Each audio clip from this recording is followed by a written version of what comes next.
ಸುದ್ದಿ ಕಡೆಗೆ ಹೋಗೋಣ. ಸಂಕಲ್ಪ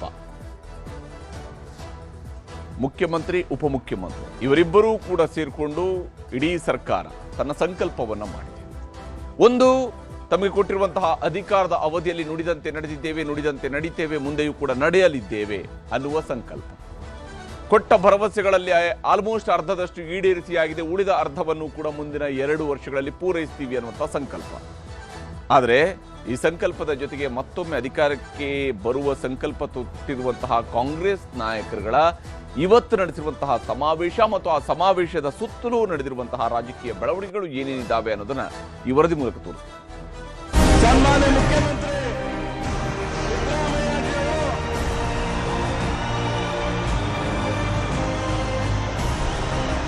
55 ಲಕ್ಷ ಕೋಟಿ ಇಷ್ಟು ಹಣ ಈ ರಾಜ್ಯದ ಜನತೆಗೆ ಅಭಿವೃದ್ಧಿಗೆ ಖರ್ಚಾಗಿದೆ, ಸಾಮಾಜಿಕ ನ್ಯಾಯಕ್ಕೆ ಖರ್ಚಾಗಿದೆ.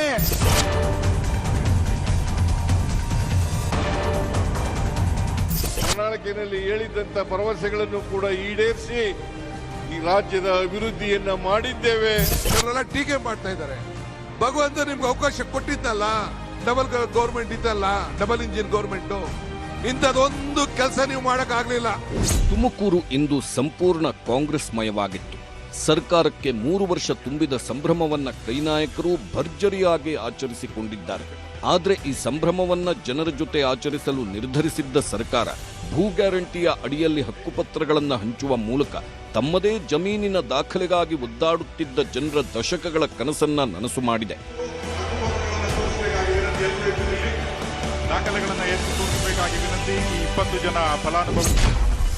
ತುಮಕೂರಿನ ಸಾಧನಾ ಸಮಾವೇಶದಲ್ಲಿ ಕಂದಾಯ ಇಲಾಖೆಯ ಭೂ ಗ್ಯಾರಂಟಿ ಹೆಸರಿನಲ್ಲಿ 1,52,492 ಕುಟುಂಬಗಳಿಗೆ ಹಕ್ಕುಪತ್ರ ವಿತರಿಸಲಾಯಿತು. ಇನ್ನು ರಾಜ್ಯ ಸರ್ಕಾರ ಈಗಾಗಲೇ ಆರಂಭಿಸಿರುವ ಇ ಪೌತಿ ಅಭಿಯಾನದಡಿ ಸುಮಾರು 13.33 ಲಕ್ಷ ಆಸ್ತಿಗಳಿಗೆ ಸಂಬಂಧಿಸಿದಂತೆ ಅದರ ವಾರಸುದಾರರಿಗೆ ಪೌತಿ ಖಾತೆಗಳನ್ನು ಮಾಡಿಕೊಡಲಾಗಿದೆ. ದರಖಾಸ್ತು ಪೋಡಿ ಯೋಜನೆಯಡಿ 2.5 ಲಕ್ಷ ಮಂಜೂರುದಾರರಿಗೆ ಪೋಡಿ ಮಾಡಿಕೊಡಲಾಗಿದ್ದು, ಪೋಡಿ ಮುಕ್ತ ಅಭಿಯಾನದಡಿ 1,570 ಪೋಡಿದಾರರಿಗೆ ದಾಖಲೆ ವಿತರಣೆ ಮಾಡಲಾಯಿತು. ತುಮಕೂರು ಜಿಲ್ಲೆಯೊಂದರಲ್ಲೇ 21,529 ಕಂದಾಯ ಗ್ರಾಮ ಹಕ್ಕುಪತ್ರಗಳ ವಿತರಣೆ ಮಾಡುವ ಮೂಲಕ ಸರ್ಕಾರ ಗಿನ್ನೆಸ್ ದಾಖಲೆ ಬರೆದಿದೆ. ತುಮಕೂರು ಜಿಲ್ಲೆ 21,529 ಜನರ ಹಕ್ಕುಪತ್ರಗಳನ್ನು ಅಪ್ಲೋಡ್ ಮಾಡಿದೆ. ಇದು Guinness world book of records ನಲ್ಲಿ ನೋಂದಾಯಿತವಾಗಿದೆ. ಇದು ಅತ್ಯಂತ ಮಹತ್ವದಾಗಿರ್ತಕ್ಕಂಥ ವಿಷಯ. 50-60 ವರ್ಷ ಆದ್ರೂ ಅವರಿಗೆ ಪೋಡಿ ಆಗಿಲ್ಲ, ಪಾಣಿ ಆಗಿಲ್ಲ.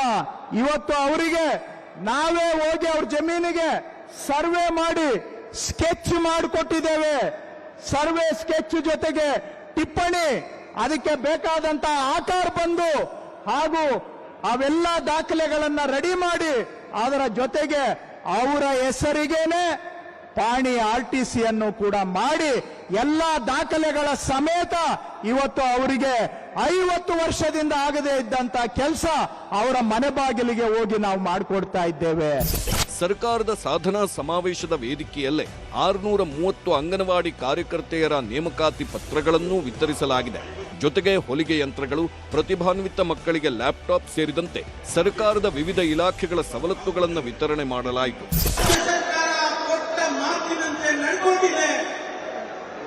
ಸಿದ್ದರಾಮಯ್ಯನವರು ನುಡಿದಂತೆ ನಡೆದಿದ್ದಾರೆ, DK ಶಿವಕುಮಾರ್ ಅವರು ನುಡಿದಂತೆ ನಡೆದಿದ್ದಾರೆ ಅಂತೇಳಿ ಈ ರಾಜ್ಯದ ಜನತೆಗೆ ತುಮಕೂರಿನಿಂದ ಹೇಳಬೇಕು ಅಂತೇಳಿ ಈ ಕಾರ್ಯಕ್ರಮವನ್ನು ಮಾಡಿದ್ದೇವೆ. ಜನತೆಗೆ ಒಳ್ಳೆಯ ಆಡಳಿತ ನೀಡುವತ್ತ ಹೆಜ್ಜೆಯನ್ನು ದಾಪಕಲಾಗ್ತಾ ಇದೆ. ಈ ಸಂದರ್ಭದಲ್ಲಿ ನಮ್ಮ ಇಲಾಖೆ ಇರಬಹುದು, ಬೇರೆ ಬೇರೆ ಇಲಾಖೆಗಳು ಕೂಡ ಸಾಕಷ್ಟು ಜನಪರ ಕೆಲಸಗಳನ್ನು ಕಾರ್ಯಗಳನ್ನು ಮಾಡುವ ನಿಟ್ಟಿನಲ್ಲಿ ನಾವು ಮುನ್ನೋಗ್ತಾ ಇದ್ದೇವೆ. ಇಡೀ ಸಮಾವೇಶದ ಪ್ರಮುಖ ಆಕರ್ಷಣೆಯಾಗಿದ್ದದ್ದು ಸಿಎಂ ಸಿದ್ದರಾಮಯ್ಯ. ಸಿದ್ದರಾಮಯ್ಯನವರು ವೇದಿಕೆಗೆ ಆಗಮಿಸುತ್ತಲೇ ದೊಡ್ಡ ದೊಡ್ಡ ಹಾರಗಳನ್ನು ಹಾಕಿ ಸನ್ಮಾನಿಸಲಾಯಿತು. ಸರ್ಕಾರದ ಸಾಧನೆಗಳ ಅನಾವರಣ ಮಾಡಿದ ಸಿಎಂ ಪ್ರಣಾಳಿಕೆಯಲ್ಲಿ ಕೊಟ್ಟಿದ್ದ 592 ಭರವಸೆಗಳ ಪೈಕಿ 250ಕ್ಕೂ ಹೆಚ್ಚು ಭರವಸೆ ಈಡೇರಿಸಿದ್ದೇವೆ. 5 ಗ್ಯಾರಂಟಿಗಳ ಜೊತೆ ಪ್ರಣಾಳಿಕೆಯ ಭರವಸೆಗಳನ್ನೂ ಈಡೇರಿಸಿದ್ದೇವೆ ಎಂದರು. ಕೊಟ್ಟ ಮಾತು ಉಳಿಸಿಕೊಂಡಿದ್ದೇವೆ, ನುಡಿದಂತೆ ನಡೆದಿದ್ದೇವೆ ಎಂಬುದನ್ನು ಒತ್ತಿ ಒತ್ತಿ ಹೇಳಿದರು. ಸೂಚಿಸತಕ್ಕಂಥ ಮ್ಯಾನಿಫೆಸ್ಟೋವನ್ನ ಜನರ ಮುಂದೆ ಇಡ್ತಕ್ಕಂಥ ಪ್ರಯತ್ನವನ್ನು ಮಾಡಿದ್ರು. ಅದರಲ್ಲಿ ಈಗ ಸುಮಾರು 592 ಭರವಸೆಗಳಲ್ಲಿ 250ಕ್ಕೂ ಹೆಚ್ಚು ಭರವಸೆಗಳನ್ನು ಈಡೇರಿಸಿದ್ದೀವಿ. 250ಕ್ಕೂ ಹೆಚ್ಚು ಭರವಸೆಗಳನ್ನು ಈಡೇರಿಸಿದ್ದೀವಿ. ಉಳಿದ ಭರವಸೆಗಳನ್ನು ಕೂಡ ನಾವು ಈಡೇರಿಸ್ತೇವೆ ಅಂತಕ್ಕಂಥ ಮಾತುಗಳನ್ನು ಈ ಸಂದರ್ಭದಲ್ಲಿ ಹೇಳಲಿಕ್ಕೆ ಬಯಸ್ತಾ ಇದ್ದೇನೆ. ಇನ್ನೂ ಒಂದು ಹೆಜ್ಜೆ ಮುಂದೆ ಹೋಗಿ ಹೇಳಿದ್ರು ವಿರೋಧ ಪಕ್ಷದವರು, ಅಭಿವೃದ್ಧಿ ಕಾರ್ಯಕ್ರಮಗಳು ಕುಂಠಿತ ಆಗ್ತವೆ, ಅಭಿವೃದ್ಧಿ ಕಾರ್ಯಕ್ರಮಗಳು ಕುಂಠಿತ ಆಗ್ತವೆ, ಅಭಿವೃದ್ಧಿ ಕಾರ್ಯಕ್ರಮಗಳಿಗೆ ದುಡ್ಡಿಲ್ಲ, ಖಜಾನೆ ಖಾಲಿ ಆಗ್ತದೆ ಅಂತಕ್ಕಂಥ ಮಾತುಗಳನ್ನು ಹೇಳಿದ್ರು. ನಾವು ಇವತ್ತು ಎಲ್ಲ ಗ್ಯಾರಂಟಿ ಯೋಜನೆಗಳನ್ನು ಜಾರಿ ಮಾಡಿ ಜನತೆಗೆ ಕೊಟ್ಟಿದ್ದಂಥ ಪ್ರಣಾಳಿಕೆಯಲ್ಲಿ ಹೇಳಿದ್ದಂಥ ಭರವಸೆಗಳನ್ನು ಕೂಡ ಈಡೇರಿಸಿ ಈ ರಾಜ್ಯದ ಅಭಿವೃದ್ಧಿಯನ್ನ ಮಾಡಿದ್ದೇವೆ. ರಾಜಕೀಯ ಸ್ವಾತಂತ್ರ್ಯ ಯಶಸ್ವಿ ಆಗಬೇಕಾದ್ರೆ ಪ್ರತಿಯೊಬ್ಬರಿಗೂ ಕೂಡ ಸಾಮಾಜಿಕವಾಗಿ ಆರ್ಥಿಕವಾಗಿ ಶಕ್ತಿಯನ್ನು ತುಂಬಿದಾಗ ಮಾತ್ರ ರಾಜಕೀಯ ಸ್ವಾತಂತ್ರ್ಯ ಸಾರ್ಥಕ ಆಗ್ತದೆ ಅಂತಕ್ಕಂಥ ಮಾತುಗಳನ್ನು ಹೇಳಿದರು.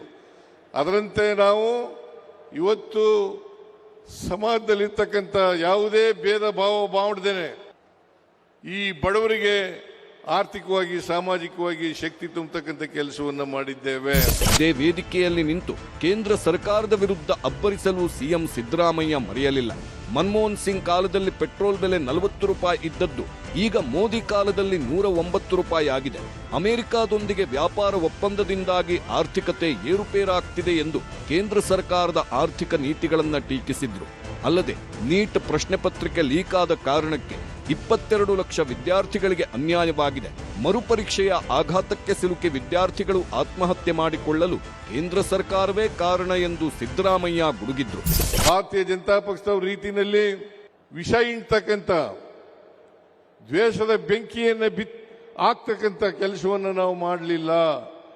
ಅವರು ಇವತ್ತು ಅಧಿಕಾರದಲ್ಲಿ ಇರ್ತಕ್ಕಂಥದ್ದು ದ್ವೇಷವನ್ನ ಹಚ್ಚಿ ಬೆಂಕಿ ಹಚ್ಚಿ ಮನಮೋಹನ್ ಸಿಂಗ್ ಅವರು ಪ್ರಧಾನಮಂತ್ರಿ ಆಗಿದ್ದಾಗ 1 ಲೀಟರ್ ಡೀಸೆಲ್ ಬೆಲೆ 48 ರೂಪಾಯಿ, 1 ಲೀಟರ್ ಪೆಟ್ರೋಲ್ ಬೆಲೆ 70 ರೂಪಾಯಿ, ಒಂದು ಗ್ಯಾಸ್ ಸಿಲಿಂಡರ್ ಮನೆಗೆ ಬಳಕೆಗೆ ಮಾಡತಕ್ಕಂಥ ಸಿಲಿಂಡರ್ 414 ರೂಪಾಯಿ. ಇವತ್ತು ಎಷ್ಟಾಗಿದೆ? 22 ಲಕ್ಷ ವಿದ್ಯಾರ್ಥಿಗಳು ನೀಟ್ ಪರೀಕ್ಷೆಯನ್ನು ಬರೆದಿದ್ರು.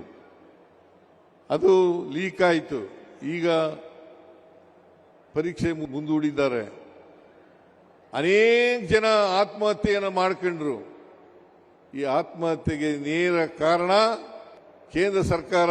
ಇನ್ನು ಬೆಳಿಗ್ಗೆ ತಿರುಪತಿ ತಿಮ್ಮಪ್ಪನ ದರ್ಶನ ಮುಗಿಸಿ ನೇರವಾಗಿ ತುಮಕೂರಿಗೆ ಬಂದಿದ್ದ ಡಿಕೆ ಶಿವಕುಮಾರ್ ಬಿಜೆಪಿ ಜೆಡಿಎಸ್ ನಾಯಕರ ವಿರುದ್ಧ ನೇರ ವಾಗ್ದಾಳಿ ನಡೆಸಿದ್ರು.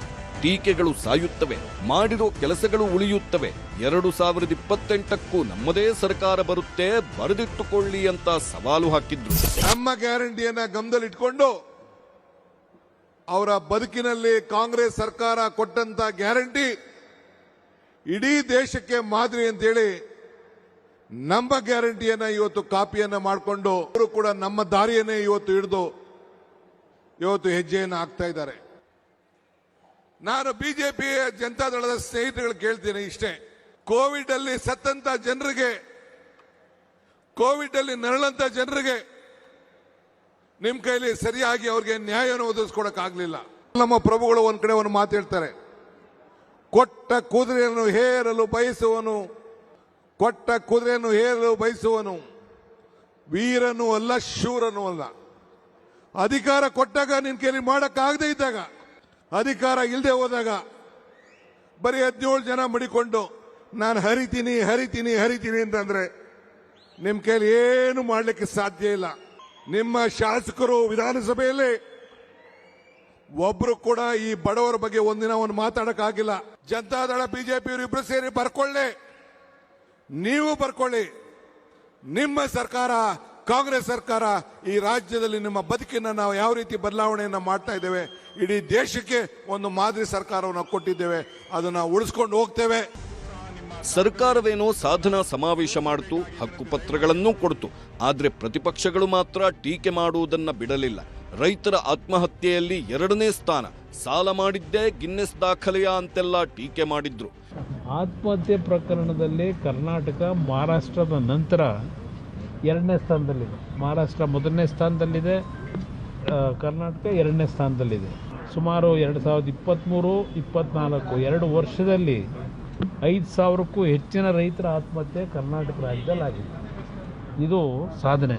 ಬರೀ ರಾಜಕೀಯ ಪ್ರೇರಿತವಾಗಿ ರಾಜಕೀಯ ದುರುದ್ದೇಶದಿಂದನೇ ಈ ರಾಜ್ಯದಲ್ಲಿ ಆಡಳಿತ ಮಾಡುವಂಥದ್ದಾಗ್ತಿದೆ. ತುಷ್ಟೀಕರಣವಂತೂ ಈ ಕೇವಲ ಈ ಸರ್ಕಾರದ ಏನು ಸಾಧನೆ ಅಂತ ಹೇಳ್ಬೋದು ಅಂದ್ರೆ ಬರೀ ತುಷ್ಟೀಕರಣ, ವೋಟ್ ಬ್ಯಾಂಕ್ ಪೊಲಿಟಿಕ್ಸ್, ತುಷ್ಟೀಕರಣ ಬಿಟ್ರೆ ಏನು ಕಾಣ್ಲಿಕ್ಕಲ್ಲ. ಬರೀ ಭ್ರಷ್ಟಾಚಾರದ ಸಾಧನೆ. ಅತಿ ಹೆಚ್ಚು ಸಾಲ ಮಾಡಿರುವಂಥ ಮುಖ್ಯಮಂತ್ರಿಗಳಲ್ಲಿ ಸನ್ಮಾನ್ಯ ಸಿದ್ದರಾಮಯ್ಯವರೇ ಈ ಕರ್ನಾಟಕ ರಾಜ್ಯವನ್ನು ಸಾಲದ ಕೂಪಕ್ಕೆ ತಳ್ಳಿರುವಂಥ ಅತಿ ದೊಡ್ಡ ಅದು ಯಾವುದೇ ಅವಾರ್ಡ್ ಗಿನ್ನೀಸ್ ಇನ್ನೂ ಏನಾದರೂ ಮೇಲೆ ಇದ್ರು ಕೂಡ, ಅಥವಾ ಗಿನ್ನೀಸ್ ಅವರು ಹೇಗೂ ಬಂದಿದ್ದಾರೆ, ಅವ್ರಿಗೆ ಇದನ್ನು ತೋರಿಸ್ಬಿಟ್ಟು ಒಂದು ಗಿನ್ನೀಸ್ ಸರ್ಟಿಫಿಕೇಟ್ ತಗೊಂಡ್ಬಿಟ್ರೆ ತುಂಬ ಚೆನ್ನಾಗಿರುತ್ತೆ ಅನ್ನೋದು ನನ್ನ ಅಭಿಪ್ರಾಯ. ಇನ್ನು ಸರ್ಕಾರದ ಸಾಧನಾ ಸಮಾವೇಶವನ್ನ ಟೀಕಿಸಿದ್ದರು ಬಿಜೆಪಿ ರಾಜ್ಯಾಧ್ಯಕ್ಷ BY ವಿಜಯೇಂದ್ರ ಆರೋಪಗಳಿಗೆ ಸಾಧನಾ ಸಮಾವೇಶದ ವೇದಿಕೆಯಲ್ಲೇ ಟಾಂಗ್ ಕೊಟ್ಟರು ಕೃಷ್ಣ ಭೈರೇಗೌಡ. ಈ ರಾಜ್ಯದ ಗೌರವಾನ್ವಿತ ಮುಖ್ಯಮಂತ್ರಿಗಳಲ್ಲಿ ಕೇಳೋದಕ್ಕೆ ಇಚ್ಛಪಡ್ತೇನೆ. ಸ್ವಾಮಿ ಮುಖ್ಯಮಂತ್ರಿಗಳೇ, ಯಾವ ಪುರುಷಾರ್ಥಕ್ಕೆ ನೀವು ಸಾಧನಾ ಸಮಾವೇಶವನ್ನು ಹಮ್ಮಿಕೊಂಡಿದ್ದೀರಿ? ಕಳೆದ 3 ವರ್ಷಗಳಲ್ಲಿ ತಾವು ಮಾಡಿರ್ತಕ್ಕಂಥ ಸಾಧನೆ ಆದರೂ ಕೂಡ ಏನು? ರಾಜ್ಯದಲ್ಲಿ ಏನಾದ್ರು ಅಭಿವೃದ್ಧಿ ಕೆಲಸ ಕಾರ್ಯಗಳು ಆಗಿದ್ದಾವ? ಹೊಸ ಯೋಜನೆಗಳಿಗೆ ಏನಾದ್ರು ಕೊಟ್ಟಿದ್ದೀರಾ?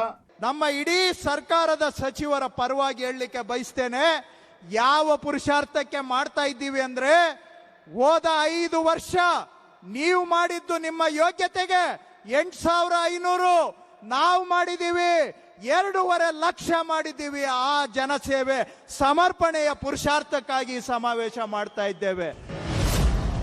ಸತೀಶ್ ಜಾರಕಿಹೊಳಿ ಮನೆಯಲ್ಲಿ ಬ್ರೇಕ್ಫಾಸ್ಟ್ ಮೀಟಿಂಗ್, ರಾಜಣ್ಣ ಮನೆಯಲ್ಲಿ ಸಿಎಂ ಔಪಚಾರಿಕ ಮಾತುಕತೆ, ಸಾಧನಾ ಸಮಾವೇಶದ ಬೆನ್ನಲ್ಲೇ ಮೀಟಿಂಗ್ ಸಸ್ಪೆನ್ಸ್. ಸಾಧನಾ ಸಮಾವೇಶಕ್ಕೆ ಹೋಗುವ ಮುನ್ನ ಸಿಎಂ ಆಪ್ತರೆಲ್ಲರೂ ಬೆಳಿಗ್ಗೆ ಬೆಂಗಳೂರಿನಲ್ಲಿ ಬ್ರೇಕ್ಫಾಸ್ಟ್ ಮೀಟಿಂಗ್ ಸೇರಿದ್ದರು. ಸಚಿವ ಸತೀಶ್ ಜಾರಕಿಹೊಳಿ ಮನೆಯಲ್ಲಿ ಮಂತ್ರಿಗಳಾದ HC ಮಹದೇವಪ್ಪ, ಜಮೀರ್ ಅಹಮದ್ ತಿಂಡಿ ತಿಂದು ಪ್ರಸಕ್ತ ರಾಜಕೀಯ ವಿದ್ಯಮಾನಗಳ ಬಗ್ಗೆಯೂ ಚರ್ಚೆ ಮಾಡಿದ್ರು.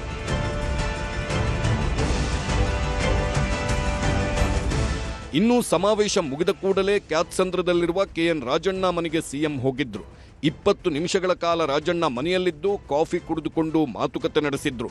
ತುಮಕೂರಿಗೆ ಹೋದಾಗ ರಾಜಣ್ಣ ಮನೆಗೆ ಸಿಎಂ ಭೇಟಿ ಮಾಮೂಲಿ ಆಗಿರೋದ್ರಿಂದ ಅಲ್ಲಿ ವಿಶೇಷ ಚರ್ಚೆಯೇನೂ ನಡೆದಿಲ್ಲ ಎನ್ನಲಾಗಿದೆ. ಹಾಗಿದ್ದರೂ ಸಾಧನಾ ಸಮಾವೇಶದ ಬೆನ್ನಲ್ಲೇ ಸಿಎಂ DCMಗೆ ದೆಹಲಿಯಿಂದ ಬುಲಾವ್ ಬರುತ್ತೆ ಎಂಬ ನಿರೀಕ್ಷೆಯನ್ನೂ ಕೈ ನಾಯಕರು ಇಟ್ಟುಕೊಂಡಿದ್ದು ಕಾಂಗ್ರೆಸ್ ಪಾಳೆಯದಲ್ಲಿರುವ ರಾಜಕೀಯ ಗೊಂದಲಗಳಿಗೆ ಪೂರ್ಣ ವಿರಾಮ ಬೀಳುತ್ತಾ ಎಂದು ನೋಡಬೇಕಿದೆ.